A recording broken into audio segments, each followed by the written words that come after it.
Hello friend, पुनः आज की इस क्लास में हम लोग सामाजिक विज्ञान के महत्वपूर्ण ऑब्जेक्टिव क्वेश्चन करने वाले हैं। तो आप लोग क्लास में अंत तक बने रहिएगा और क्लास आपको पसंद आएगा तो अपने दोस्तों तक जरूर शेयर कीजिएगा। तो चलिए क्लास को स्टार्ट करते हैं। तो आज का जो हमारा पहला प्रश्न है, बहुत महत्वपूर्ण प्रश्न है कि भारतीय राष्ट्रीय कांग्रेस की स्थापना कब की गई थी। तो भारतीय राष्ट्रीय कांग्रेस की स्थापना सन 1885 ईस्वी में की गई थी। कब की गई थी?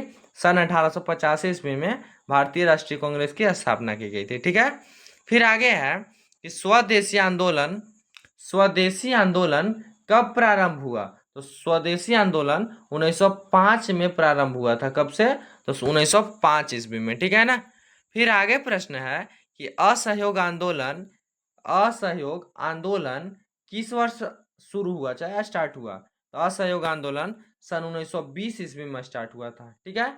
कब हुआ था? 1920 ईस्वी में हुआ था। और यह बंद भी हो गया था।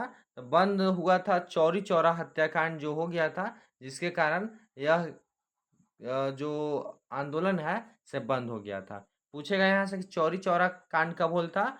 चौरी चौरा कांड 4 फरवरी 1922 को हुआ था। ठीक है, 4 फरवरी 1922 को। कहीं कहीं 4 फरवरी ना देके 5 फरवरी भी दिया रहता है, तो 4 फरवरी ही आप याद रखिएगा। ठीक है। इसमें जो अंग्रेज पुलिसकर्मी थे उनको जिंदा जला दिया गया था पुलिस स्टेशन के अंदर ही। और इसको स्टार्ट किए थे गांधी जी असहयोग आंदोलन को। और गांधी जी हिंसा नहीं करना चाहते थे और हिंसा हो जाने के कारण असहयोग आंदोलन को वापस ले लिया गया था। ठीक है। आप कमेंट करके बताइएगा कि असहयोग आंदोलन को क्यों स्टार्ट किया गया था। ठीक है ना।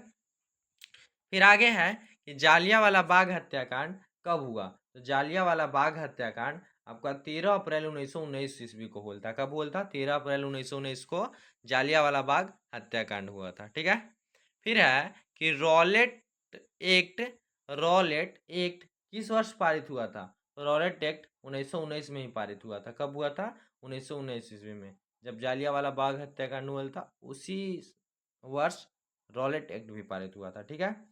फिर आगे है कि खिलाफत आंदोलन का मुख्य उद्देश्य क्या था। खिलाफत आंदोलन का मुख्य उद्देश्य क्या था। तो खलीफा की सत्ता की रक्षा करना। क्या उद्देश्य था? खलीफा की सत्ता की रक्षा करना। याद रखिएगा, यह क्वेश्चन नहीं के बराबर पूछेगा। ठीक है, फिर भी है दिया हुआ है, याद कर लीजिएगा। फिर आगे प्रश्न है कि सविनय अवज्ञा आंदोलन किस वर्ष शुरू हुआ। तो सविनय अवज्ञा आंदोलन आपका सन 1930 ईस्वी में शुरू हुआ। कब हुआ? सन 1930 ईस्वी में शुरू हुआ। और एक तो जल्द क्लास आने वाला है, इसमें जितने भी आंदोलन हुए हैं सभी का जो सब्जेक्टिव होता है लॉन्ग क्वेश्चन आंसर करा दिया जाएगा और समझा दिया जाएगा। ठीक है, तो आप लोग तैयार रहिएगा। फिर आगे प्रश्न है कि सर्वोच्च न्यायालय कहाँ स्थित है। सर्वोच्च न्यायालय नई दिल्ली में स्थित है। कहाँ स्थित है? नई दिल्ली में स्थित है। ठीक है। फिर आगे प्रश्न है कि मौलिक अधिकार कितने प्रकार के होते हैं। मौलिक अधिकार 6 प्रकार के होते हैं। ठीक है।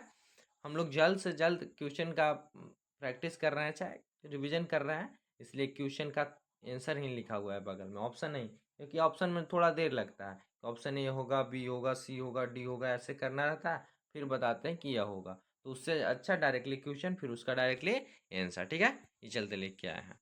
फिर आगे प्रश्न है कि लोकसभा के सदस्यों की अधिकतम संख्या क्या है। तो लोकसभा के सदस्यों की अधिकतम संख्या 552 है। कितने हैं? 552 है लोकसभा के सदस्यों की अधिकतम संख्या। फिर आगे है कि भारत में नागरिकता किस प्रकार प्राप्त की जाती है। तो भारत में नागरिकता जन्म, वंशानुक्रम, पंजीकरण इत्यादि से प्राप्त की जाती है। ठीक है, तो याद रखिएगा आप लोग। फिर आगे प्रश्न है, और आज का यह अंतिम प्रश्न है कि भारतीय लोकतंत्र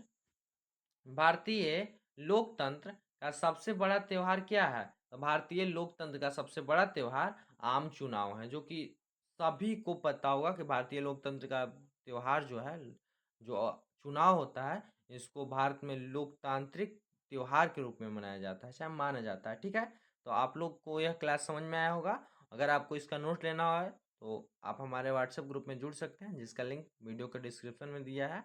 और यह क्लास अच्छा लगा होगा तो क्लास को लाइक ज़रूर कीजिएगा और अपने दोस्तों तक भी शेयर कीजिएगा। चलिए क्लास को यहीं पर बंद करते हैं, मिलते हैं अगले क्लास में। तब तक के लिए जय हिंद, जय भारत।